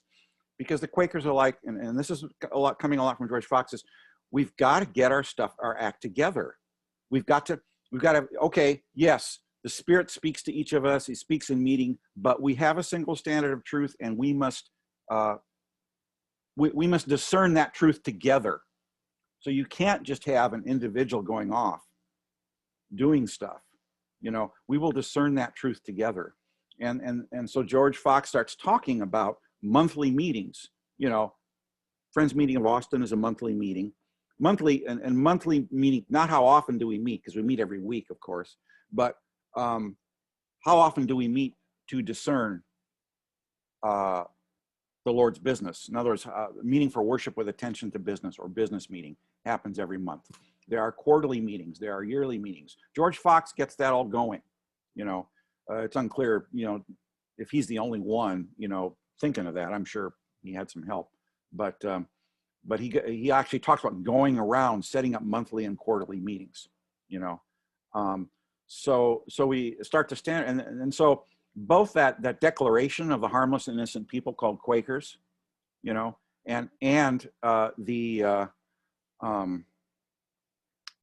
this idea of let's get organized, and if we're going to do an action in the world, let's all be sure that we're together on this, and let's discern what God really wants for us, and not just decide that God spoke to me and I'm going to do this one thing. So that is an important distinction between anything goesism or ranterism, which is still sometimes hard for people to discern from the outside when they look at least our branch of Quakers. So I'll be quiet and see what people have to say about this. Howard, wasn't Naylor one of the group of 60 that George Fox gathered up and trained? They were ministers, and they went off and ran around England and converted hundreds of people to Quakerism. Yeah, this was the Valiant 60. Right, Valiant. That they were called, and they were. It's very similar. It's reminiscent in a couple of the Gospels where Jesus, sends out I think 70 people to cover, all of Judea, and preach the gospel. And the other thing I wanted to mention was the meetings weren't necessarily silent, especially early on. There was a lot of speaking in tongues and carrying on because the Spirit of God possessed the people. Yes, and there was Fox has a one of his in some of his letters he talks about the conduct of meetings, you know, and you can see he's a little uncomfortable with some of this, but he's not saying don't do it, you know, and there's even a place which I think is just funny because it kind of tells you about some of Fox's personal attributes. Fox says he thinks songs are okay if a person is, you know, and occasionally we still hear people sing in our meetings too. He thinks songs are okay as long as, you know, they're in the spirit and the chanting of psalms. He says, and then he says, I just think this is a fun fact about Fox, says, but I never do this because I am not in that estate. I cannot sing. He says, you know, he's just kind of hinting, you should know how to sing, you know, before you try doing this. There's also some real interesting stuff, and it's hard to tell how early it was done, but it was a practice in Quaker meetings that I just ran across recently and read about, and you might Google it, Quaker Sing-Song. And of course, the term sing-song is sometimes used now to mean, you know, people getting together to have a, you know, a song fest, right? But the Quaker Sing-Song, which is first attested in writing in 1736, so we don't know if it was going on for a long time and no one thought to mention it, was a singing chant in which many people delivered their messages. And it's described as a minor third, you know, when people go, you know, that's how they would deliver their message. And some people talk about how just how horrible it is, and other people talk about how wonderful it is. You know, that there's this. It kind of brings you into this spiritual sort of state to hear it. And there's even apparently it had died out by the early 20th century. You know, this practice, but there are a few recordings that elderly Quakers left.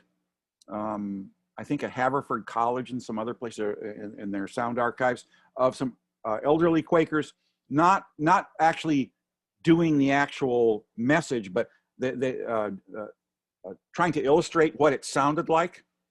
And so they take some Quaker writings like from George Fox's journal and they read them in a sing-song. So there were some things going on that we probably don't even know about, you know.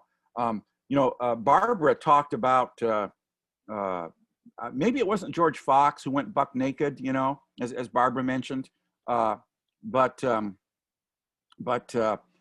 know, he definitely went barefoot, as James mentioned, in the middle of the winter.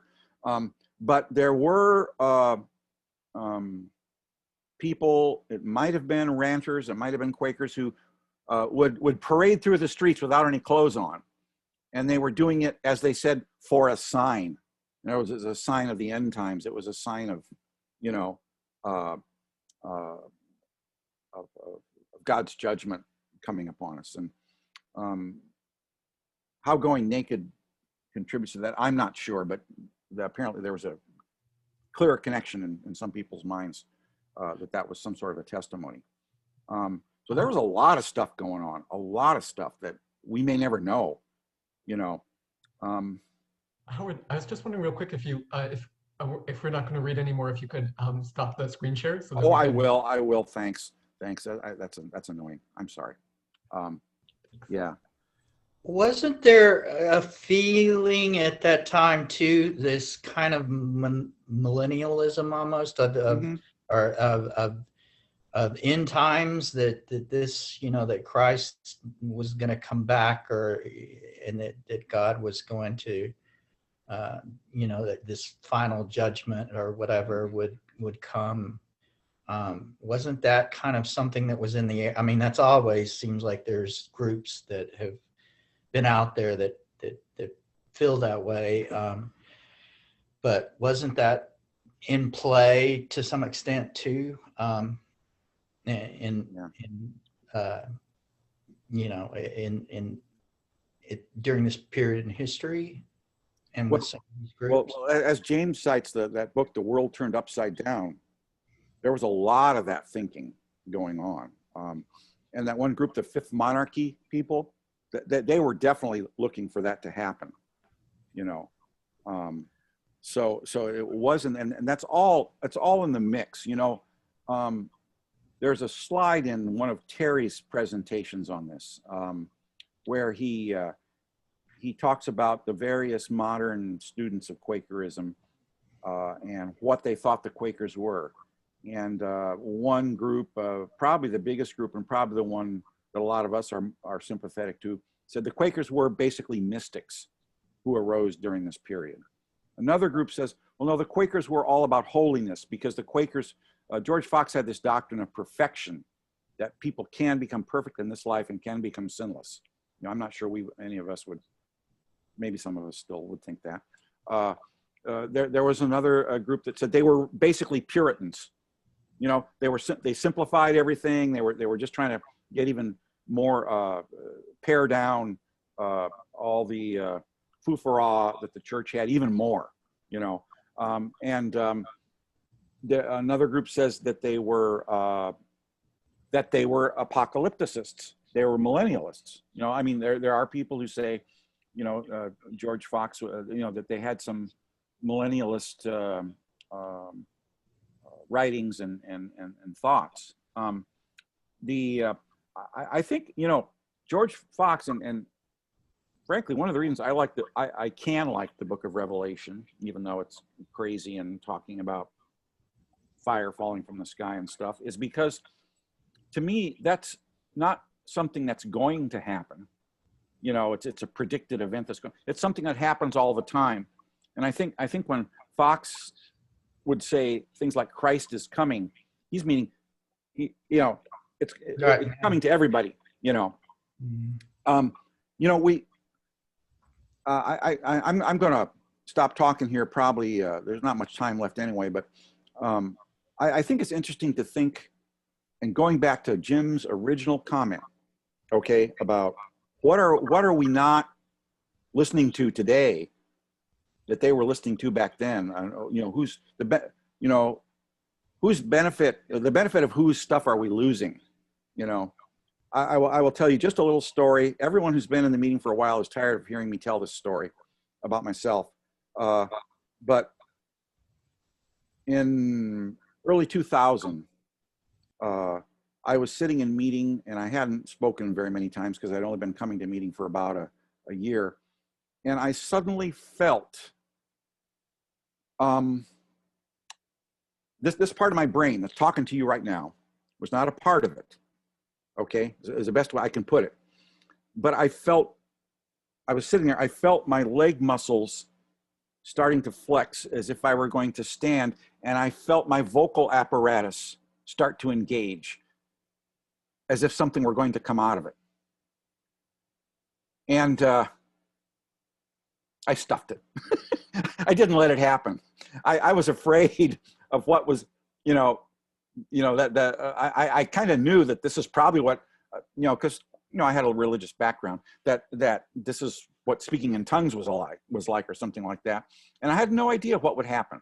I had no idea whether I would just like wail or speak gibberish or say some very embarrassing things in English or some cool things in English. I had no idea what I was going to do. So I decided I would, this part of me, the part that's talking to you now, would get control back over of my body and just call it. But you got to wonder, I guess that's what I'm saying. You got to wonder what are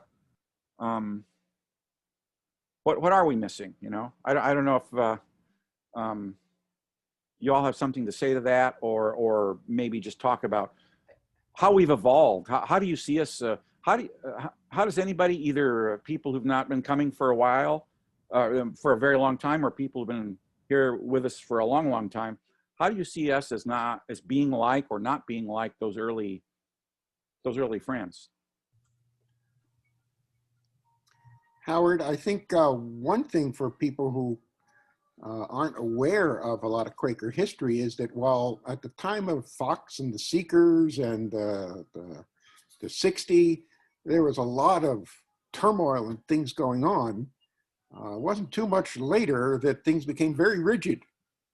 And within Quakers, you mean? Within Yeah. Quakers, yeah. Right, Quakers right. became very formalized, and the overseers set the rules, and heaven forbid you did something that they assumed was unquakerly.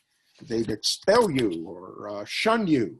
And so Quakers went from this very free-thinking, everybody find your own direct experience of God to here is the way. And we, the unprogrammed Quakers of the 21st century, would find that initial formulation of Quakerism that spread and came to Pennsylvania, for instance, very uncomfortable. Yeah, and I think Very uncomfortable. I think hopefully, because this is just focused on early Quakerism, we don't have another specifically historical session. But when we'll talk about the splits in Quakerism that happened in the early 19th century, and finally gave rise to Quakers like us, you know, like those of us sitting here. And I hope we'll get more into that. Thanks for that, Steve. Yeah. Go ahead. Oh, sorry, Howard. I guess just a couple answers to the question you just posed about how we're different from, I mean, I guess these early friends really thought that the whole world was going to become part of this movement, that they really were going to, they sent representatives to the Pope to tell them the truth of Quakerism, and they were not very well received by the Pope. They sent representatives also to the Sultan of the Ottoman Empire, and they were actually much better received. It was a woman who went to speak to the Sultan of the Ottoman Empire, and he was very nice to her, I guess. I mean, they didn't end up becoming Quakers, but they had this interesting conversation about the nature of religion and God. It's one of the more sort of charming anecdotes about this early movement. But I guess that's one thing that transforms pretty quickly into this second period that Steve was alluding to, where Quakers kind of realized that the entire world isn't going to become Quaker. And then who are we then if we're not this movement that's going to just totally change the whole world, sort of coming and transforming through this movement? What is our place? What does it mean to be a Quaker if not sort of this totalizing worldwide religion? And I guess another thing that I think is interesting and a shift that happens just in terms of the, maybe it's demographic, but Fox is always a little bit, we saw, I think in one of the passages, he's very condemning of professors. He was very against the theological establishment of the time. And I think something Shalisa was asking about earlier and sort of curious about was sort of trying to pin down what the beliefs of Quakerism were. And I think part of the confusion comes from that early rejection of theologians and theology, that they weren't coming out with these very like, okay, here's Quakers' positions on the Trinity and, you know, the nature of salvation, and these sort of formal theological doctrines that you find in other Christian sects at this early moment were very much not part of that, because they were much more interested in the sort of inward, experiential, experimental sort of practiced religion than in creating these sort of formal theological doctrines. And that changes a little bit, and that's sort of when Quakerism again starts to fracture a little bit more, is when they try to actually say a little bit more explicitly what these theologies and ideas are behind Quaker practice. It gets tricky, and we continue to struggle with that. And I think that is a difference today, is now, I guess, I don't know about the demographic, but people with sort of more academic backgrounds are somewhat overrepresented in the Quaker population. So we are probably more friendly to the professoriate in the university, but yeah, it's an interesting sort of shift that happens. Like Fox himself was, I'm not sure what, I forget what his background was. It was one of the trades, a sort of craftsman. Taylor. Oh, okay. Probably the seminal text that it first attempts to theologize Quakerism a little bit is Barclays Apology. If you're interested in the history of it, Barclay, B-A-R-C-L-A-Y, and he wrote an apology, which is an attempt to, you know, kind of theologize the idea of the inner light and direct experience. Also wanted to just bring up, there's a fun passage. So some of the older Quakers from the first generation survived into this second, more rigid period.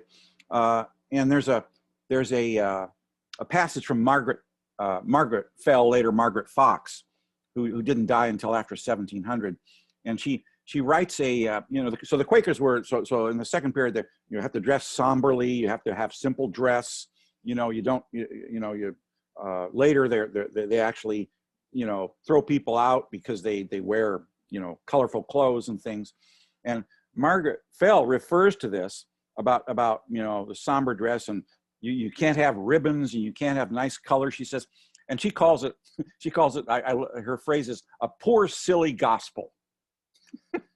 and so you can kind of see how some of the transition is going there. So let's I'm going to shut up for sure in the final minutes. Anything else people want to throw in here? Questions. Yeah. I don't know if this is the time for them or not. Just related to what we've talked about. I'm sure I can do some Googling myself, but in context, it might be a little bit faster just to ask. So it seems like today that Quakers are not evangelical. Like we're not going around and just trying to get everyone to come to the meetings. It's something that you kind of find for yourself, and it's not that it's a secret. It's just that the goal isn't to spread. The goal is to I'm not going to really go into all the goals, but spreading and trying to get as many people to be Quakers as possible is not one of the extreme priorities. It seems like from what we've listened to over the past 2 hours that, sending people to the Pope and sending people to the Ottoman Empire and going out and preaching the truth and talking about why these things are wrong. And I know that that's a little bit more ranters than Quakers, but that seems pretty different than the general idea that's now, and it's a pretty drastic shift. Was it whenever they realized that this wasn't going to be a big transition of the world, and so we just have to maintain what we have? Is that when that change kind of happened? By the way, that sounds really good. I am just going to say one thing. There are Quakers today because there were splits in the 19th century, especially in American Quakers. There are evangelical Quakers, just not we just aren't them.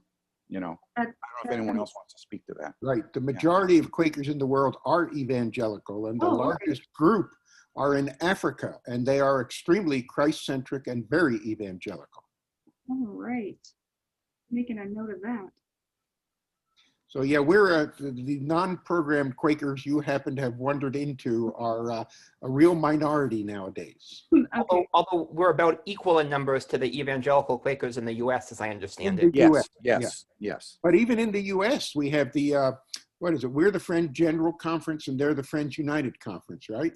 Friends United meetings, yes, FUM, yeah. And you can especially, I had one of my children lived in Berkeley, California for a while, and there are 2 Friends meetings in Berkeley. And I happened to wander into the one that was a programmed meeting, and it was entirely different.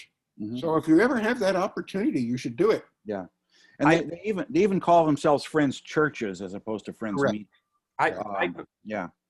I'm here in Houston. There's the Live Oak Friends meeting, which is the for Friends General Conference meeting. But then there's also a whole bunch of evangelical Friends meetings in Houston. So one of those, I'm going to buy a house in LaPorte, hopefully. I'm in the process of doing that. So actually the closest meeting to me will be a programmed meeting, but that's just doesn't really interest me as, maybe I might want to see one once, but it doesn't interest me as something I'd want to, attend regularly.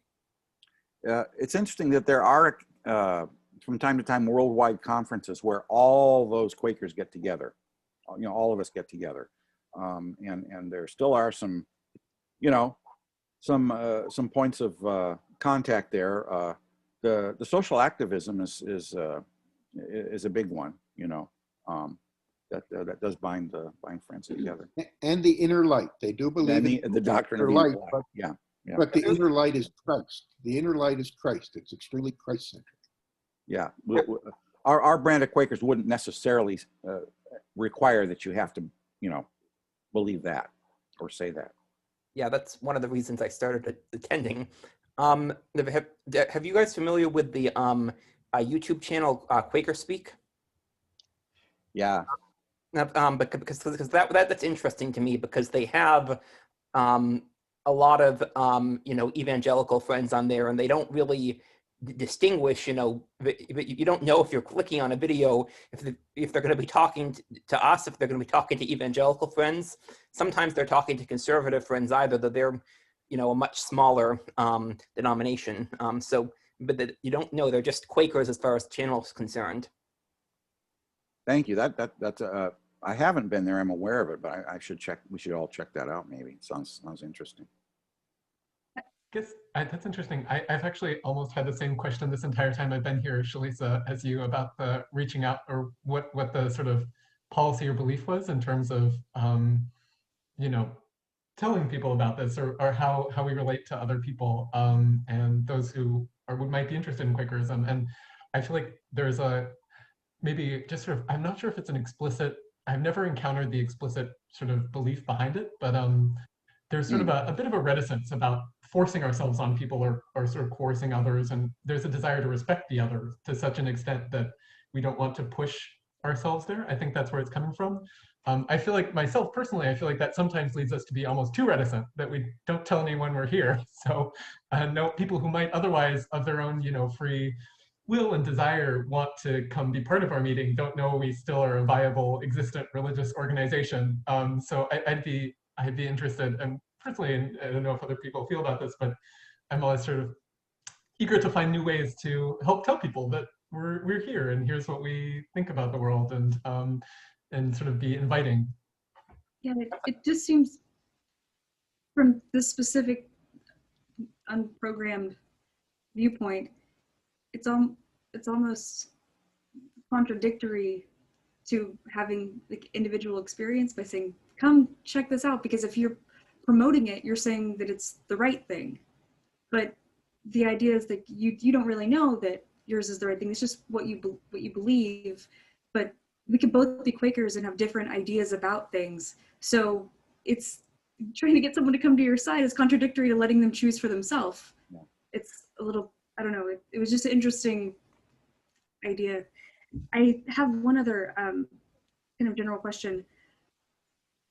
I don't remember, my memory is not super great. In the last meeting for, like after meeting for worship, whenever there was, afterwards when they were talking about Quakerism 101 and what was going to come, I don't know if they had, I don't mean this to sound really structured, but a syllabus of like what chunks for what times, because I don't want to go overboard. I have to give my brain some type of structure when I'm trying to learn to retain information. Yes. And I don't want to get too off topic, but I also want to be prepared, that way I can listen a little bit better. You can see my wonderful husband here has sat and quietly listened and just taken all the information, whereas I have like multiple pages of just like all these notes in order to not interrupt, because it's just full of questions that are usually answered later. Like I have a question, a few minutes later, that question's answered, or it all comes together. But I didn't know if there was that syllabus, or if we'll get if we can access this recording so that I can maybe go back, and I didn't have time to finish my notes about that, and like referencing a couple other things. Like I wanted to look at the dates for this, when these things happened, and I could only really look at one side of the timeline, and I didn't really get to see the other side and kind of compare them together. Steve's laughing. Steve, I do want you to know that my husband always laughs, because pretty much anytime you say anything at any meeting, it's just like me saying something. I just, like if it's ever, hey, we need to do this thing, it literally had just come out of my mouth. It was the funny, we think it's great. But I would like to see. There's a saying that says there are many organized religions, and then there are Quakers. But to your question about the structure of this particular Quakerism 101 session, James, do you have that there, and maybe we can just publish posted that? it in the chat, the order and the dates of the different topics. Okay. And I think in the spirit of how all of these sessions to somehow reflect the other ones, if you have a question, it's always okay to ask it, even if it's not in the session where you think the topic should go. I think that's always fine to do that. And Steve, do you know how to access the recordings of these once they're Oh yeah, put they're on the online? website. Let's see. I'm sure there's a particular place on the website, austinquakers.org, where we have recordings like crazy. Yeah, I was just there the other day, looking at some recordings, as a matter of fact. Sure, I can Video find it. it's under community video. Community video. Okay. And this And there when will this should be show lots up? Do we know when this will show up? These recordings? probably a day or two. Okay, very good. Yeah, here's forums. And it goes on and on and on. So it'll be at the top of the list because they go in by date, I'm pretty sure. Very nice. Well, friends, I think we're at the end of our time here. I know we've kind of meandered around on this, but you know, if you're interested in some of the standard works, I will just mention, of course, the Journal of George Fox is a good place to start. The books that people refer a lot to are The World Turned Upside Down, which is not specifically about Quakers, but talks about them a lot. It's about that historical period. There's one called Friends for 350 Years, which is organized thematically, not chronologically. So, but each, you know, it talks about the inner light. It talks about how business meetings are done, et cetera, et cetera. But it's always with reference to early Quakers. And then I like Braithwaite's book, The Beginnings of Quakerism. And he actually has a second volume, which goes the period, the generation after 1700, that second period that several friends have alluded to. I don't know if there's any others that pop up for people that are really good historical resources. Anyone's got any?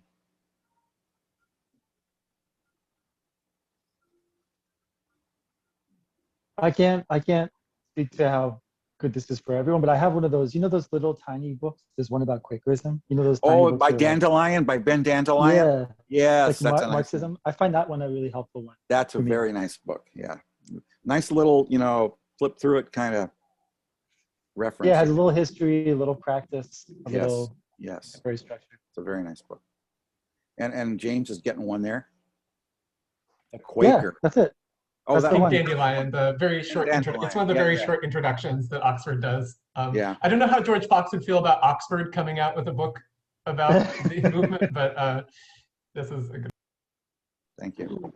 Well, friends, I think it's 10 after 3. I'm looking at an olive tree that I would like to save from the cold tonight and tomorrow.